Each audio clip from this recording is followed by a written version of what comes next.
What's going on YouTube? Levi of Old Iron Off-Road. If you're new to the channel, we are predominantly dedicated to international harvesters, scouts in particular. We do occasionally work on pickups and we do also work on travel laws occasionally, but again, mainly international scouts.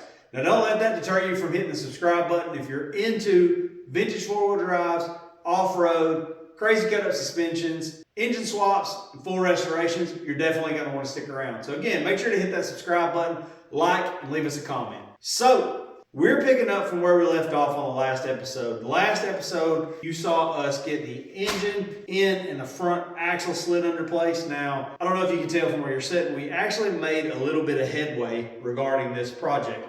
We now have a West Texas Off-Road redneck ram sitting in place. We have our tie rod in, and we also have our panhard bar in. Sometimes it's just easier to put your head down and plow through than it is to film. Filming really does take a lot of effort. But I'm not going to leave you guys completely in the dark. I figure we'd jump back in it today and let you guys hang out with us. But I think the mission for this video is going to be get the 3-link in the front completed, get the 14-bolt drug in the shop. I've got a late model 14-bolt that we need to stuff some gears in. We need to put a truss on it. We also need to get it ready for a double triangulated 4-link in the rear. We have also ordered all of our coilovers, our bump stops, and all that stuff from AccuTune. I'm not really sure when I'm going to have all that. I do know that it has shipped, so we should be pretty dangerous as far as really getting the suspension kind of dialed in. So since I've been poking at this thing without you guys here, I'll give you a quick once over of what we've managed to accomplish off camera. As you can see, we have the West Texas Off-Road set up, mounted. Tie rod is built, panhard bar is in, and you can see our panhard bracket there. Another thing we're going to try to tackle on this video as well is going to be a pitman arm. I'm going to do a fabricated pitman arm. I don't really like the idea of single shear when it comes to Heims, so I'm actually going to chop a factory pitman arm, Scout 2 pitman arm in half, and fabricate my own double shear pitman arm. So without further ado, I'm actually going to get the chassis cleaned up on the inside because we have a 3-link bracket that needs to go in for our upper link. We need to get that guy in. I need to get some plates cut to go under the chassis. These I'm not going to weld directly to the chassis. I'm actually going to make a plate that sets under the chassis that these weld to. I'm trying to spread the load out on the factory chassis as much as I can when it comes to stuff like this. I mean, this is a 1/4-inch bracket. The frame is, these frames are a little beefier. They're a little over 1/8 inch, but I mean, if you put this in a hard load, this will tear 1/8 inch in a heartbeat. So I'm going to put a big, long 3/16 plate under the chassis that's going to attach to. And then, of course, we've got our lower link mounts. We'll get all that stuff wrangled up, and we'll actually start making some link bars. Let's do it. So here you see our frame stiffener, and you can kind of get an idea of what we're doing.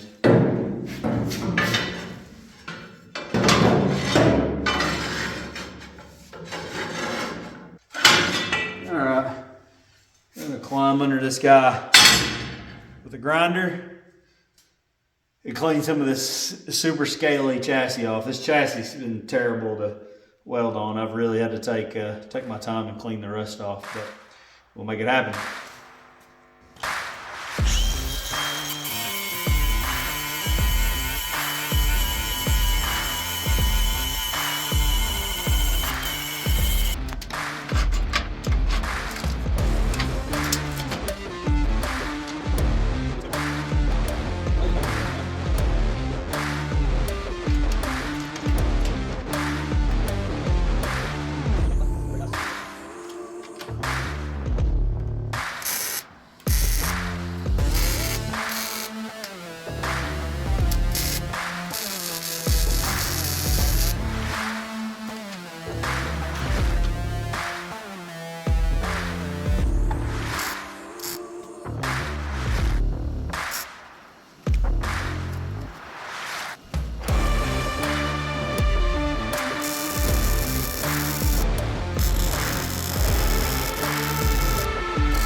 So here you can kind of see a little better view of that inside frame stiffener. It just kind of tightens up that bend.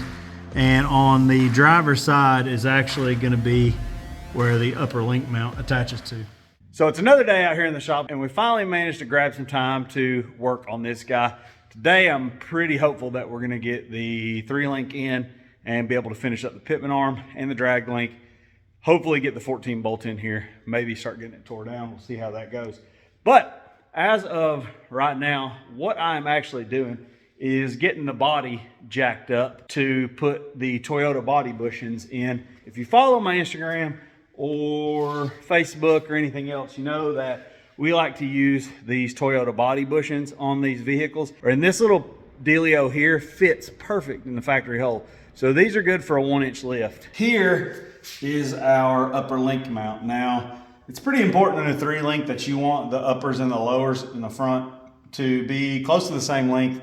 Rule of thumb in the rear used to be the uppers needed to be 3/4 of the length of the lowers, and in a double triangulated 4-link in the rear, that seems to work reasonably well. But what's going to happen if I do that in the front? There's going to be a pretty severe change in pinion angle throughout the cycle of the suspension. So in order to keep the pinion pretty well pointed at the transfer case and to help eliminate any potential binding in the U-joints, especially at full droop, we're going to try to keep the upper close to the same length. And by using the body bushings and picking the body up a little bit, what it allowed me to do is get this up a little higher and push it back a little further to help with length and vertical separation at the frame.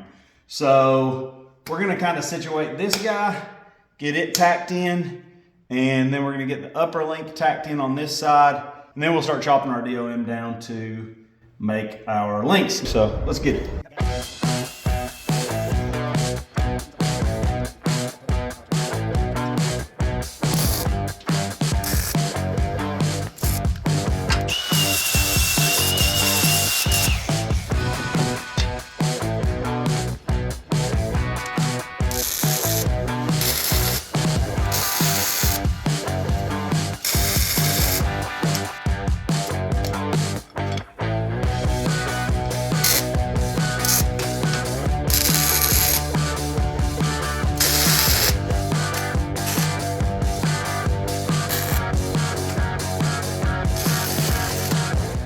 So we've got our heims mocked up now, and we've got our link measurements. So let's go on and jump into cutting some DOM and making our links.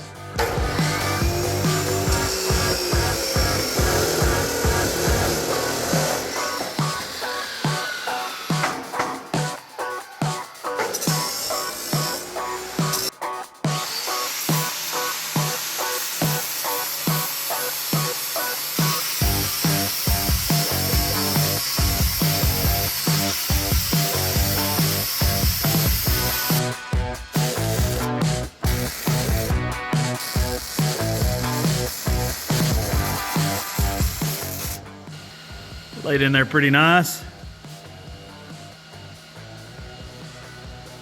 think those will ride. I'm gonna go grab a bite to eat, let those cool down. We'll be back in a minute and start assembling our links. So now that these have cooled completely down, we're gonna go ahead and get these guys assembled. Not too much.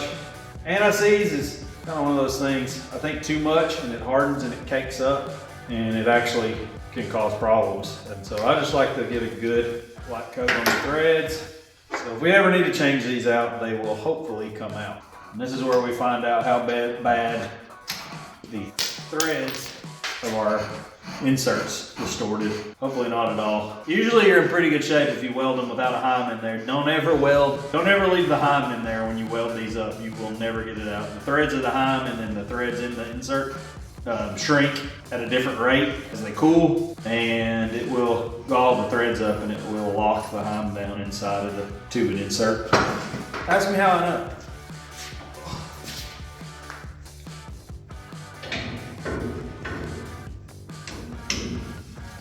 Now sometimes you'll end up with a bracket that gets a little tight, especially after you welded it. So this brake caliper spreader works really well to open up a stubborn link bracket.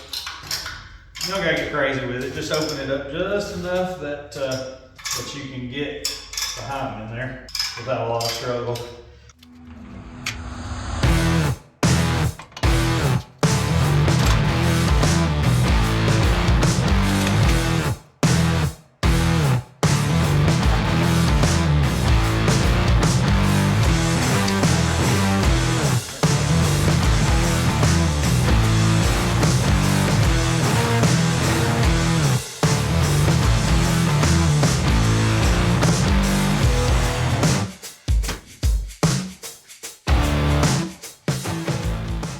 Pretty happy with that. Only issue that I have is the lower link mount. There's clearance all the way around that, but it's close. Probably what I'll end up doing, I could cut the tacks out, but they're tacked pretty hard. I'll probably end up opening the mount up a little bit when I drop this axle out to weld it. So I'm gonna call that a win. Hey. Pretty exciting stuff for me anyway. It's always nice to be able to build my own dreams. I built so many other people's trucks and definitely not complaining, but it is nice to put some ideas that were in my head for my own stuff to use and hopefully end up with something that me and the wife and the family can enjoy. So, pitman arm, Scout 2 pitman arm. That's what we're going to start with. And again, I've got a fabricated pitman arm in mind that is going to capture the heim at the steering box in double shear. So I'm going to go over a few things as far as figuring out pitman arm length. Now, there's a lot of people that want to measure, they want to sweep their steering, they want to measure the steering angle, they want to figure out the steering angle of their box, how much sweep is in it, and then build a pitman arm to that. I've dealt with Parts Mike a ton on custom pitman arms, and their formula is always 90% of the distance from the pivot, which in this case is going to be the upper center of the kingpin, to the center of the tray for the drag link.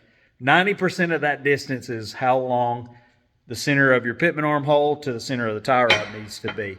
This guy is right at 8 inches, so 90% puts us at 7.2 inches, and we'll call it 7 1/4 just for good measuring.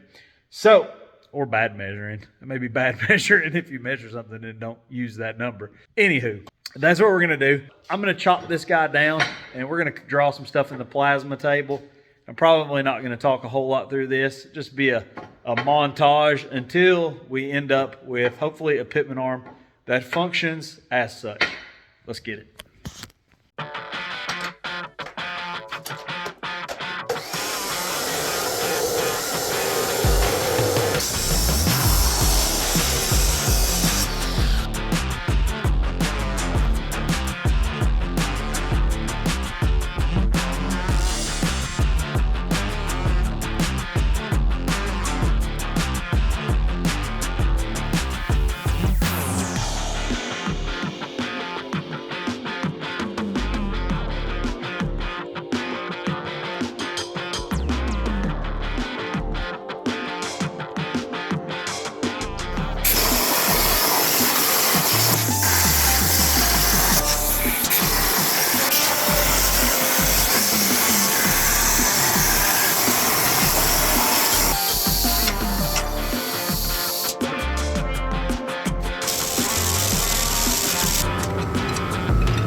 Fabricated pitman arm. I actually saw one of these for sale for 500 bucks, and I don't doubt it. So got it all buttoned up. It's looking good.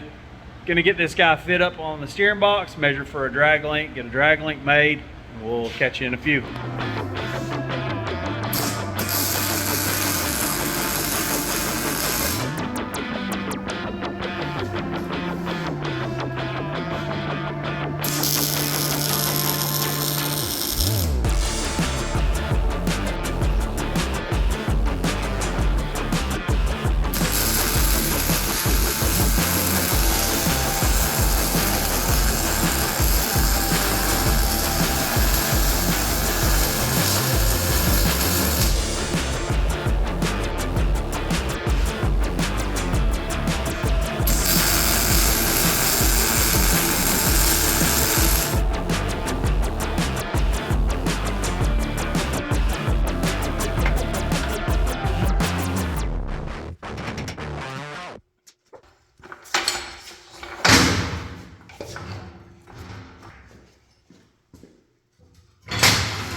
So that is actually max droop right there. We're completely bound on our heim on this side, on the pitman side, and I think we're real close on the other side. May have to do some trickery with the drag link to get a little more droop out of it. Put a little kink in it or something. So yeah, a little bit of tweaking to do, but overall we're pretty good. Our steering angles are good. We have full lock-to-lock steering, nothing binds up, everything looks good. And missing an inch of droop, then that's not the end of the world. We can make that happy. So I'd intended on getting the rear axle in here, but I think we're gonna have to save that for another day. I believe that's all we've got for this video. I appreciate you at home taking the time to watch these videos. Make sure to like, subscribe, leave us a comment, and as always, enjoy.